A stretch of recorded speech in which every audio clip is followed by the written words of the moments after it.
আসসালামু আলাইকুম। তানজিলা মিডিয়া থেকে আমন্ত্রণ জানাচ্ছি। আমি তানিশা সুলতানা আফিফা। জিয়া সাংস্কৃতিক সংগঠন জিসাস পাঁচলাইশ থানা উদ্যোগে মতবিনিময় সভা অনুষ্ঠিত হয়। এতে সভাপতিত্ব করেন মোহাম্মদ হোসেন, পরিচালনায় মোহাম্মদ মোরশেদ খান।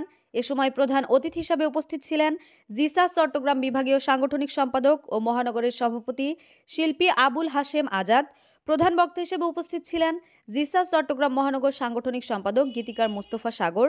অতিথি হিসেবে উপস্থিত ছিলেন জিসাস মহানগরের সহসভাপতি মোহাম্মদ নূর নবী। বিশেষ অতিথি হিসেবে উপস্থিত ছিলেন জিসাস চট্টগ্রাম মহানগরের প্রচার সম্পাদক মোহাম্মদ বাহার উদ্দিন।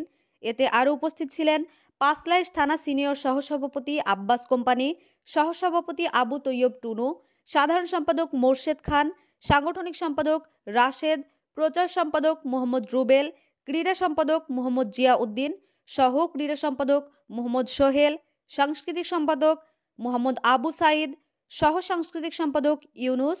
আরও উপস্থিত ছিলেন সম্মানিত সদস্য মোহাম্মদ জসিমউদ্দিন, মোহাম্মদ শওকত, মোহাম্মদ আলমগীর, মোহাম্মদ কামাল, মোহাম্মদ জামাল, আলাউদ্দিন, মোহাম্মদ দুলাল, মোহাম্মদ কাশেম ও প্রমুখ।